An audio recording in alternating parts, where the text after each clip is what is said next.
Saya Nurzana Baru Surbakti dengan NIM 420 111114040 dari kelas PSPM 20E. Saya adalah salah satu mahasiswa program studi Pendidikan Matematika Fakultas FMIPA Universitas Negeri Medan. Video ini akan membahas tentang pembuktian integral beserta contohnya. Selamat menonton! Sebelum membahas tentang pembuktian integral, kita harus tahu dulu dong apa itu integral. Nah, integral merupakan suatu konsep penjumlahan secara berkesinambungan, limit, maupun suatu luas daerah tertentu dalam matematika. Integral sering juga disebut sebagai suatu bentuk pada operasi matematika yang menjadi kebalikan atau biasa juga disebut sebagai inverse dari turunan. Jenis integral. Integral terbagi dua jenisnya, yaitu yang pertama integral tentu dan yang kedua integral tak tentu. Nah, integral tentu adalah integral sebagai limit dari jumlah maupun suatu luas daerah tertentu. Rumus umumnya biasanya integral A sampai B fx dx itu sama dengan fx A sampai B sama dengan fb kurang fa. Atau sama juga rumusnya dengan rumus integral Riemann, yaitu integral A sampai B fx dx sama dengan limit P menuju 0 dari I sama dengan 1 sampai N fxi dikali dengan delta xi. Dan yang kedua itu adalah integral tak tentu. Nah, integral tak tentu ini adalah integral sebagai inverse atau kebalikan dari turunan. Rumus umumnya biasanya adalah integral x pangkat n dx sama dengan 1 per n tambah 1 kali x pangkat n tambah 1 ditambah dengan c atau konstanta. Nah, biasanya konstantanya itu jumlahnya bisa berapapun. Jadi, disebut sebagai konstanta. Pembuktian integral. Pembuktian integral tentu. Rumus umum dari integral tentu adalah integral dengan batas bawah A dan batas bawah B fx dx itu sama dengan rumus umum dari integral Riemann, yaitu limit n menuju tak hingga dengan sigma I sama dengan 1 sampai dengan n fxi dikali dengan delta x. Nah, maka untuk membuktikan integral tentu ini dapat kita buktikan melalui integral Riemann. Nah, integral Riemann ini biasanya digunakan untuk mencari luas daerah yang dibatasi oleh kurva atau untuk mencari volume apabila daerah tersebut diputar mengelilingi sumbunya. Maka di sini kita akan mencari luas daerah dengan pendekatan integral Riemann. Nah, dapat kita gambar sebuah grafik x, y. Nah, kita misalkanlah di sini itu fx. Maka, untuk mencari luas pendekatannya yaitu luas yang dibatasi oleh kurva fx dengan sumbu x dengan rentang A sampai B.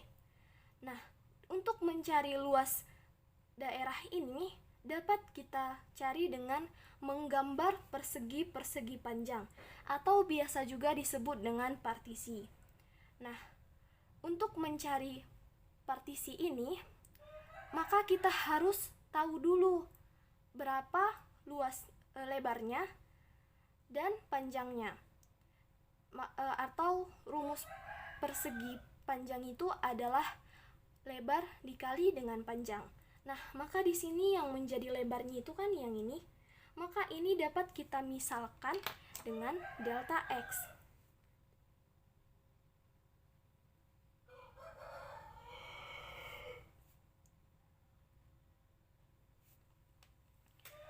Nah, ini lebarnya ini kita anggap sama ya. Berarti ini juga delta x, ini juga delta x, ini juga delta x.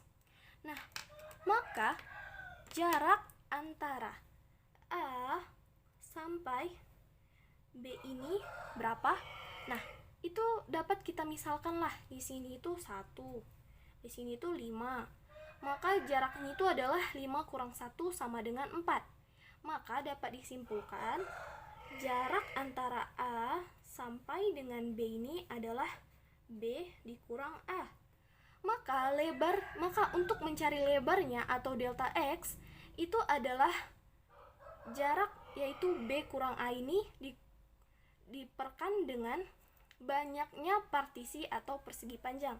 Atau rumusnya itu adalah delta X sama dengan B dikurang A per banyaknya persegi panjang, atau kita misalkan dengan N.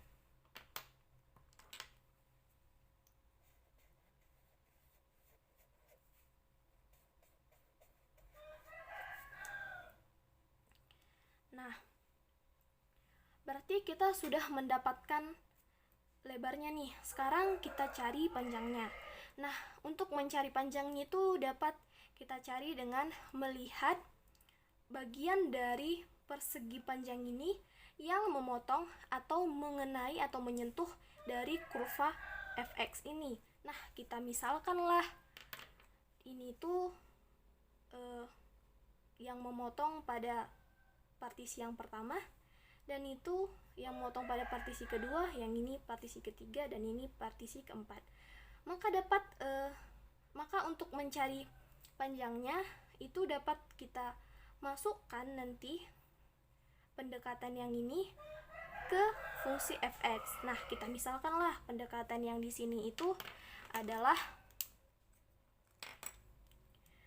x1 nih, yang di sini itu x2, dan yang di sini tuh x3, dan yang di sini x4. Nah, maka panjangnya itu seperti yang sudah saya katakan sebelumnya, itu adalah x1 ini yang kita masukkan ke kurva fx. Maka panjang dari partisi yang pertama adalah fx1, dan panjang dari partisi kedua adalah fx2, karena di sini x2, dan panjang partisi yang ketiga kita masukkan x3 ini ke fx, maka di sini fx3, dan kita masukkan x4 ini ke fungsinya juga, maka ini fx4. Nah, maka luas dari daerah antara kurva fx dengan sumbu x itu adalah luas sama dengan luas dari partisi pertama ditambah luas dari partisi yang kedua ditambah luas dari partisi yang ketiga ditambah dengan luas partisi yang keempat. Nah, maka luas itu sama dengan luas partisi pertama tadi kan panjang kali lebar. Nah, panjang dari partisi yang pertama itu adalah fx1, maka fx1 dikali dengan lebarnya yaitu delta x. Maka ini adalah delta x ditambah dengan L2, sama saja yaitu panjangnya yang ini fx2 dikali dengan lebarnya yaitu delta x ditambah dengan panjang dari partisi yang keempat atau yang ketiga, maksudnya fx3 dikali dengan delta x ditambah dengan panjang dari partisi yang keempat dikali dengan delta x. Nah, maka di sini kan setiap ininya kan ada delta x-nya, maka delta x ini dapat kita faktorkan atau kita keluarkan. Maka L-nya itu adalah fx1, karena di sini kita sudah keluarkan delta x, maka sisa fx1 ditambah dengan fx2 ditambah dengan fx3 ditambah fx4 dikali dengan delta x-nya tadi yang sudah kita faktorkan atau keluarkan. Maka luas ini tuh sama dengan bisa kita masukkan ke sigma, yaitu sama dengan sigma dari I sama dengan 1 karena panjangnya itu adalah yang dari panjangnya pertama yaitu fx1 sampai 4 dengan dikali dengan fx. Karena di sini 1 itu adalah i, maka ini adalah xi dikali dengan delta x. Nah, gimana kalau ini kan hanya untuk banyak partisinya itu hanya untuk partisi yang jumlahnya 4. Gimana kalau banyak partisinya itu adalah n? Maka n ini dapat kita ganti menjadi 4. Nah, kita lanjutkan di sini ya. Maka luasnya itu adalah sigma i sama dengan 1, ini n, dikali dengan fxi dikali dengan delta x. Nah, ini tuh ingat ya, ini tuh masih pendekatan. Maka gimana kalau kita buat grafik dengan sebuah fungsi yang partisinya itu ada 20 seperti pada grafik yang ini. Nah, yang manakah dari kedua grafik ini yang akan mendekati luas daerah yang sebenarnya? Nah, tentunya adalah grafik yang kedua. Kenapa grafik yang kedua? Karena di sini errornya itu lebih sedikit karena banyak partisinya itu lebih banyak. Maka dapat disimpulkan jika partisinya itu lebih banyak atau menuju tak hingga, maka itu akan mendekati luas yang sebenarnya. Maka n itu menuju tak hingga. Maka dapat ditulis rumus dari luas daerah itu adalah limit n menuju tak hingga dikali dengan sigma i sama dengan 1n dengan pendekatan tadi yaitu fxi dikali dengan delta x. Nah, ini tuh udah rumus yang sebenarnya ya. Maka ini tuh kan tadi ya kita bilang adalah sama dengan rumus umum dari integral tentu. Ini kan adalah rumus dari integral Riemann.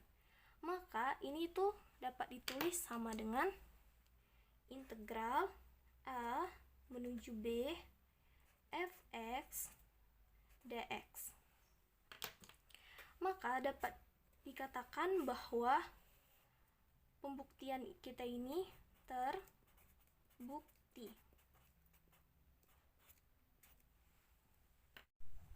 Pembuktian integral tak tentu. Rumus umum dari integral tak tentu adalah integral x pangkat n dx sama dengan 1 per n tambah 1 dikali x pangkat n tambah 1 tambah c. Nah, untuk membuktikan rumus umum integral ini, maka kita misalkan y sama dengan x pangkat p. Lalu, persamaan ini kita turunkan, atau turunan dari y atau y aksen sama dengan. Nah, sebelum kita turunkan, kita ingat dulu bahwa untuk mencari turunan, jika ada persamaan y sama dengan x pangkat n, maka turunannya adalah atau y aksen sama dengan n kali x pangkat n tambah 1. Maka di sini yang menjadi p-nya, yang menjadi n-nya adalah p. Maka p dikali variabelnya x dipangkatkan dengan p ini dikurang 1. Nah, di sini kan y ini kita turunkan terhadap x. Maka dapat ditulis dy per dx sama dengan p dikali x pangkat p kurang 1. Nah, nama lain dari dy per dx ini sering juga disebut dengan dx. Nah, Di sini kita perlu menghilangkan si dx ini. Maka kedua ruas kita kali dengan dx. Maka ini kita kali dengan dx. Ini kita kali dengan dx. Nah, dx di sini dapat kita coret. Maka hasilnya atau yang tersisa adalah dy sama dengan p dikali x pangkat p kurang 1 kali dx. Nah, p yang di sini akan kita pindahkan ke sebelah kiri.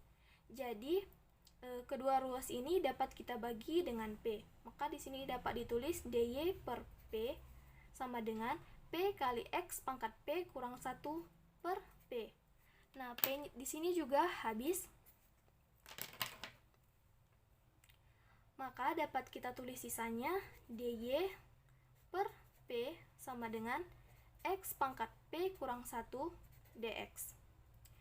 Nah, ini perlu kita pindah ruaskan. Kenapa perlu dipindah ruaskan? Supaya persamaan ini dapat mendekati rumus umum kita. Maka kita pindahkan x pangkat p kurang 1 dx sama dengan dy per p. Nah, selanjutnya persamaan ini dapat kita integralkan. Nah, di sini yang kita kerjakan hanyalah yang di sebelah kanan ya. Maka dapat kita tulis integral x pangkat p kurang 1 dx sama dengan konstantanya dulu kita keluarkan, maka 1 per p dikali integral dy-nya. Karena di sini yang menjadi variabelnya adalah y. Nah, selanjutnya integral dari x pangkat p kurang 1 dx sama dengan 1 per p, integral dy itu adalah y ditambah dengan c. Maka tadi sudah kita misalkan bahwa x y itu sama dengan x pangkat p. Maka dapat kita substitusi x pangkat p ini ke y ini. Maka dapat kita tulis x integral dari x pangkat p kurang 1 dx sama dengan 1 per p dikali dengan y-nya tadi menjadi x pangkat p tambah c. Nah, sekarang kita dapat misalkan bahwa p kurang 1 itu sama dengan n. Maka n sama dengan p min 1 ini kita pindahkan ke ruas kanan, maka ditambah 1. Nah, pemisalan ini kita masukkan ke persamaan kita sebelumnya. Maka hasilnya itu menjadi integral x pangkat p kurang 1 ini adalah n sama dx sama dengan 1 per p. P-nya tadi adalah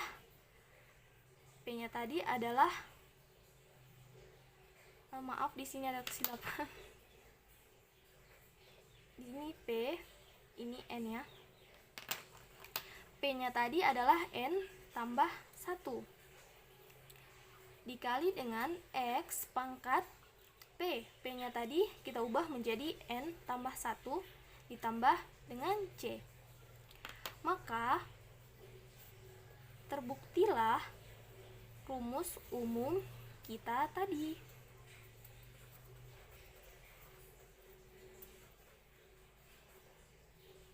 Contoh dari integral.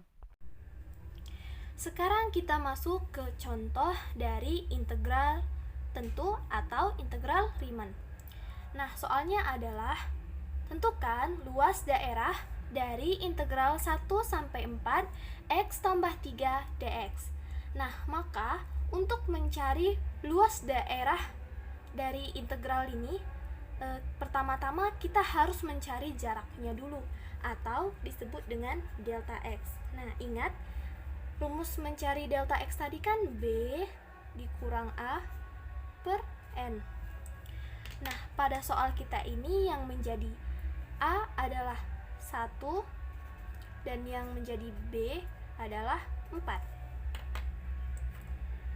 Maka dapat kita tulis B-nya adalah 4 dikurang dengan A-nya yang 1 per N. Nah, 4 kurang 1 adalah 3, maka 3 per N. Nah, selanjutnya kita juga perlu mencari XI-nya nih. Nah, rumus XI itu adalah A ditambah dengan I dikali delta X. Nah, A kita tadi kan 1, berarti 1 ditulis di sini ditambah dengan I. I-nya tadi kan tidak diketahui di soal, maka tetap I dikali dengan delta X. Delta X-nya tadi adalah 3 per N. Maka ini sama dengan 1 tambah 3 dan I-nya kita tukar posisikan menjadi 3 dikali I karena perkalian itu tetap sama walaupun dipindah posisikan. Maka ini per N. Nah, selanjutnya kita mencari fxi-nya. Nah, mencari fxi itu caranya adalah dengan mensubstitusi nilai dari xi ini ke integral kita. Maksudnya ke persamaan integralnya saja, yaitu x tambah 3. Maka kita substitusi nilai xi-nya ke x. Nilai xi tadi kan 1 ditambah 3 I per N. Ini kita tambah dengan 3. Nah, selanjutnya setelah kita mendapatkan delta X, XI, dan fxi, maka kita sudah bisa mencari luas daerahnya atau L. Rumus L itu, ingat tadi rumus luasnya yang kita pergunakan di sini adalah luas dari integral Riemann, yaitu limit N menuju tak hingga dari sigma I sama dengan 1 sampai dengan N dikali dengan fxi kali dengan delta X. Maka ini tuh sama dengan limit N menuju tak hingga dari sigma I sama dengan 1 N dikali dengan fxi. Nah, tadi kita udah dapat fxi-nya nih. Nah, ini perlu disederhanakan ya. Maka ini jadi 4 ditambah 3i per N. Nah, ini nih yang jadi fxi-nya. Maka bisa kita substitusi ini ke luas kita tadi. Maka jadi 4 ditambah 3i per N dikali dengan, kita buka kurung saja, delta X-nya. Delta X-nya tadi adalah 3 per N, maka kita tulis 3 per N. Nah, selanjutnya ini kita kalikan ke dalam kurung atau kalikan ke 3 per N. Maka dapat kita tulis limit N menuju tak hingga dari sigma I sama dengan 1 sampai N dari 4 dikali 3 adalah 12, maka 12 per N ditambah dengan 3 kali 3, 9 I per N. Nah, setelah bentuknya menjadi seperti ini, maka ini bisa kita pisah menjadi limit N menuju tak hingga dari sigma I sama dengan 1 sampai N dari 12 per N ditambah dengan limit N menuju tak hingga dari sigma I sama dengan 1 sampai N dikali dengan 9i per N. Nah, setelah bentuknya seperti ini, maka ini bisa kita selesaikan. Nah, di yang pertama ini, atau di limit N menuju tak hingga dari I sama dengan 1 sampai N dikali 12N, di sini kan yang tidak ada variabelnya atau I. Artinya di sini hanya ada konstanta. Maka konstanta ini bisa kita keluarkan. Konstantanya adalah 12 per N, maka dapat kita tulis limit N menuju tak hingga dari 12 per N dikali dengan sigma I sama dengan 1 sampai N dari sisanya yaitu 1 ditambah dengan limit N menuju tak hingga dari, nah ini konstantanya adalah 9 per N, maka ini kita keluarkan 9 per N dikali dengan sigma I sama dengan 1 sampai N kita tulis sisanya itu I.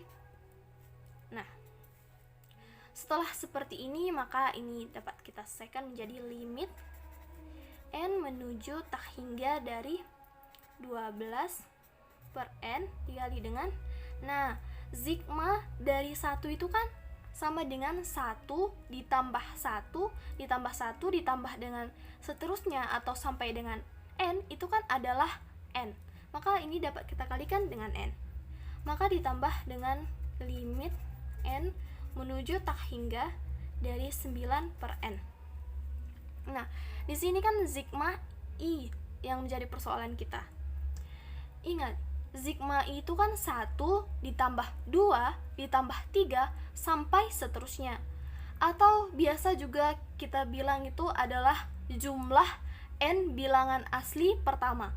Nah, rumus dari jumlah N bilangan asli yang pertama itu adalah setengah N dikali dengan N tambah 1. Nah, ini kita kurungi ya. Maka ini sama dengan limit N menuju tak hingga dari, nah, 12-nya dapat kita habiskan. Maaf, N-nya dapat kita habiskan karena ada di atas dan di bawah. Maka sisa 12 ditambah dengan limit N menuju tak hingga dari, ini kita kalikan ke dalam kurung, maka 9 dikali 1 dikali N dikali N, maka hasilnya itu 9N kuadrat ditambah dengan 9 dikali N dikali dengan 1, itu 9N per 2, maka 2 yang ini kita kalikan dengan N, 2N dikali dengan N, maka 2N kuadrat. Nah, ini sama dengan limit N menuju tak hingga dari 12 itu kan 12. Kita tulis 12 ditambah dengan yang ini limit N menuju tak hingga dari yang ini. Nah, ingat kalau ada bentuk integral dari kayak gini, cara mudah untuk menyelesaikannya itu adalah dengan cara pembilang dan penyebutnya sama-sama kita kalikan dengan variabel pangkat tertinggi. Nah, pangkat tertingginya di sini kan adalah yang ini, N kuadratnya. Maka atas bawah kita kali dengan N kuadrat, atau artinya bukan kita kali, tapi kita bagi dengan N kuadrat. Di bawahnya juga kita bagi dengan N kuadrat. Maka 9N kuadrat ini dibagi N kuadrat kan sisanya 9. Nah, 9 itu 9 ditambah dengan 9N per N kuadrat, itu kan sama aja hasilnya dengan 0 per 1. Nah, itu hasilnya adalah 0, maka tidak perlu ditulis. Ini yang 2N kuadrat ini per N kuadrat, habis N kuadratnya maka sisa 2. Maka semua hasilnya ini dapat kita tulis yaitu 9 per 2. Nah, 9 per 2 itu kan 4,5. Maka hasilnya itu, maka luas kita adalah 16,5. Nah, inilah luas daerah dari integral 1 sampai 4 X tambah 3 dx. Sekarang kita masuk ke contoh soal dari integral tak tentu. Nah, di sini saya sudah menyiapkan dua contoh soal yang berbeda bentuknya. Nah, bentuk soal yang pertama adalah persamaan kuadrat, dan bentuk soal yang kedua adalah rasional. Nah, sekarang kita kerjakan soal yang pertama dulu ya. Nah, ini kita tulis lagi soalnya, integral dari 2x kuadrat ditambah 5x dikurang 2 dx. Nah, ini itu sama dengan integralnya ini dapat kita hilangkan, maka tinggal kita tulis 1 per pangkatnya ditambah dengan 1 dikali koefisiennya yaitu 2 dikali dengan variabelnya yaitu x. Pangkatnya ini ditambah dengan 1, maka 2 tambah 1 ditambah dengan yang ini 1 per pangkatnya adalah 1, maka 1 ditambah 1 dikali dengan koefisiennya 5 kali dengan variabel X pangkat 1 tambah 1. Nah, ini kita kurang dengan yang ini 2X. Kenapa X? Karena di soalnya kan hanya konstanta. Berarti kalau masuk ke integral, maka itu perlu ditambahkan dengan X. Nah, ini jangan lupa ditambahkan dengan C atau konstanta. Nah, selanjutnya persamaan ini dapat kita sederhanakan menjadi ini 2 tambah 1 itu 3 dikali dengan 2X pangkat 2 tambah 1 3 ditambah 1 per 1 tambah 1 itu 2 dikali dengan 5 dikali dengan X pangkat 1 tambah 1 2 maka X kuadrat dikurang dengan 2X ditambah dengan C. Nah, maka ini dapat kita tulis dalam bentuk lain, yaitu ini ya, kita gabungkan saja dengan rasionalnya menjadi 2/3 dikali dengan variabelnya X pangkat 3 ditambah 5/2 dikali dengan variabelnya X kuadrat dikurang 2X ditambah dengan C. Nah, inilah hasil integral dari soal nomor 1 yang bentuknya persamaan kuadrat. Gimana dengan soal yang nomor 2 bentuknya rasional? Nah, untuk itu kita kerjakan yang soalnya integral rasional. Nah, ini kita tulis lagi soalnya, yaitu integral 1 per X pangkat 5 dx. Nah, itu sama dengan di sini kan bentuknya itu rasional. Maka penyebutnya itu perlu kita pindahkan ke atas. Ingat, kalau penyebut dipindahkan ke atas, maka pangkatnya itu akan menjadi negatif. Maka dapat kita tulis integral dari X pangkat min 5 dx. Nah, setelah bentuknya menjadi seperti ini, maka ini dapat kita selesaikan. Nah, ini itu adalah integralnya itu adalah 1 per minus 5 ditambah 1 dikali dengan X pangkat minus 5 ini ditambah dengan 1 ditambah dengan C atau konstanta. Nah, ini tuh kita sederhanakan lagi menjadi minus 1 per min 1 tambah min 5 tambah 1 itu adalah 4. Maka ini langsung saja di sini minusnya. Dikali dengan variabelnya itu X pangkat min 5 tambah 1 itu min 4 ditambah dengan C. Maka ini supaya hasilnya menjadi seperti yang ini harus kita pindah ke bawah. Karena soalnya seperti ini, maka hasilnya juga harus seperti ini ya. Maka ini kita pindah ke bawah, yang tadi pangkatnya negatif, maka kalau kita pindahkan lagi ke bawah, pangkatnya menjadi positif. Maka dapat kita tulis min 1/4 dari X pangkat min 4 ditambah dengan C. Nah, inilah hasil dari soal integral yang berbentuk rasional.